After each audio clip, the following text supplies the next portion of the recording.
Tarquin, look, they've made me a special officer. This is wonderful. I'm called a special officer because the ones I've met are all special. I'm not saying they're all corrupt and they're all complete imbeciles. I'm just saying that I don't think I've met one that isn't. Tomorrow I'm back in court at 2:30. I'll tell you about that next. We're just filibustering for a moment to play with the algorithms so I don't get chopped off in me prime. Thank you to all those who have subscribed here at YouTube, by the way. It's made a big difference. We're over 340,000 now. And to those who have come to alexbelfield.com for the unedited news at 6 a.m. It was nearly 40 minutes this morning of me ranting and raving and using real proper words without the fear of the hairy rozzers coming to arrest me as part of this new safety campaign to avoid any truth whatsoever through this new online safety BS. Right, I think we can begin shortly. Now we've got over the little speed hump of truth. Oh, shushy, shushy, please be quiet.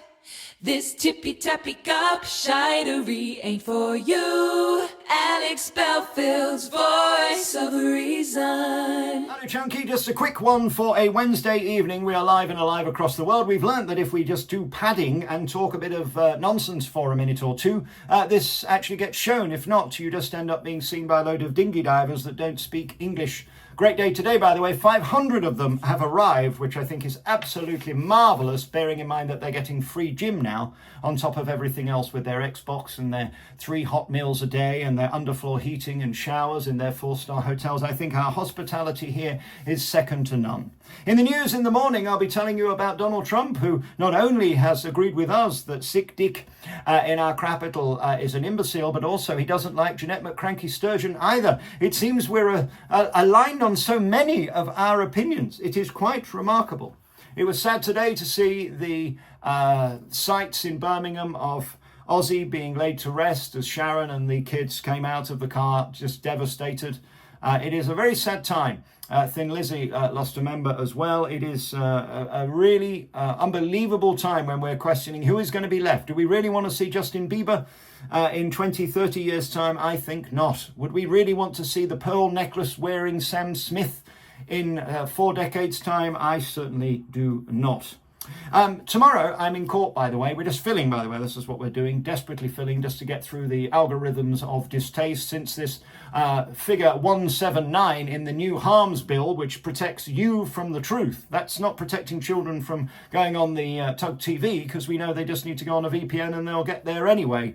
I've been busy today writing to the BBC, finding out about why they've spent so much money and where on their PDF file statue by Eric Gill. Do you remember this one? That, of course, was done by the man who stupped his 2 daughters and the family dog and went to prison for it. They have that as their emblem on the front of their building, which says more about them than it does us. Anyway, I've started FOIing. They tried in court to stop me doing that, by the way. We ended up in the mags. They did, via the corrupt Nottingham police, a hearing to ban me from contacting freedom of information. Can you imagine? Tomorrow I am back in court, by the way, at 2:30. A judge signed off a document, stamped a document saying that it was vetoed, it was thrown out, it was vacated, and then after I made the video on Monday, another judge put it back in. They now want £7,000 in costs for a hearing about me not replying to them quick enough, even though they put me in prison. So this is going to be a really interesting one. Lawfare defined, that's what we're talking about here, lawfare, where they use the power of the court and the obscene costs of these disgraceful lawyers who charge £7,000 for a 30-minute hearing. They've managed to convince this person to put 180 pages in a bundle that will never be read, because it's nothing to do with that. It's about whether or not I am able to reply adequately and legally and within the bounds of the law when I haven't had a laptop and was in prison. So let's see whether the scales of justice are balanced today, or whether it's another one of those where I get a £7,000 bill because my hands were tied, I was on my knees and being stopped in a prison for words. I hear Lucy Connolly is on her way out, by the way, which is fantastic. The kind of news we need more of on a day where we see very interesting things happening in court. One of the stories that caught my eye that we can't talk about here, but I will at 6 a.m. tomorrow, is the couple who sent 100,000 messages, 100,000 messages to PDF files, right? And because of a mistake in court, they get 10 years.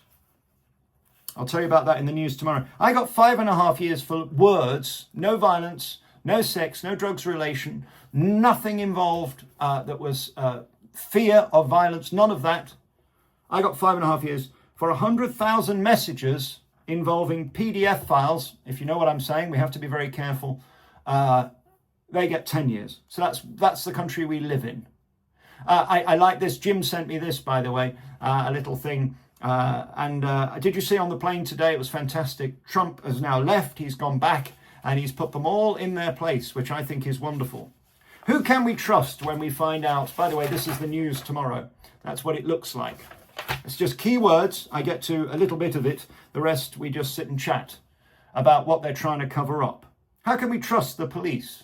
Remember this front cover regarding Tony Blair? Now we find out that the police actually were involved in Rotherham. Do you remember how I got involved with the police the first time in 2019? The first time I ever had any interaction with the police at 39 years old. It involved a PDF file at a Barnsley theatre who had mistouched, I'll keep my language clean because we don't want to be shadow banned again, mistouched 9 different girls who I had the permission of the parents of because they were underage to go to the police. And I was told that if I named him, I would be arrested and charged for incitement. South Yorkshire Police, the same police here. And this guy now is working in a holiday camp in Britain, just so you know. He's now working with children in a holiday camp, and I'm the one who went to prison. That's the country we live in. Anyway, I'll leave it there. I'll say more at 9 o'clock. We are live at 9 o'clock with the phone in. That's the most important thing. You get £5 off if you sign up now and join us, by the way, where we can have an honest conversation. And you get £5 off each ticket for the live tour, which starts August 9th. We'll be all over the country. Bournemouth to Kent, to Nottingham, to Mansfield, to Staffordshire, to Gloucestershire. We are everywhere. And you can get £5 off a ticket by signing up tonight. Join us for the phone-in, and we will speak honestly there. And in the news in the morning, I can actually say what I think about all these things that we can't talk about here, since this Rule 179 in the Online Harms Bill, that means if I cause any indirect mental, psychological, as they describe it, impact on anyone, which is totally invisible and can be made up by complete fucking lunatics, I can go back to prison immediately, as can you, by the way. This isn't just about me. This is all of us. They are weaponizing words to the point where we might as well walk around with one of those stupid fucking gimp masks we had during COVID that didn't work. Described as murder, by the way, the jab in... well, I'll talk about that tomorrow. Let's not go there now. But that's a screen grab from the news today. Many other things to talk about. Lots of celebrities doing things that need chit-chatting about.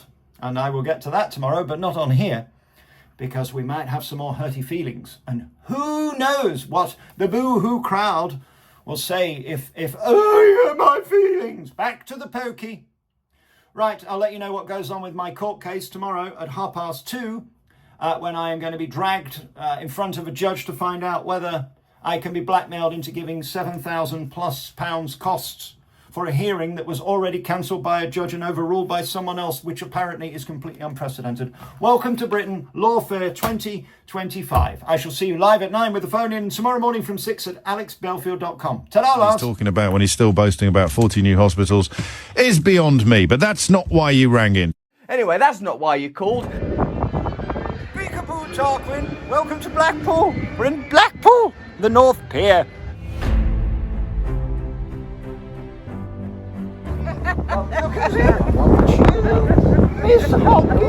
We made it to the North Pier. Look, Tarquin, come on, there's a theatre show waiting for you. Tarquin, come.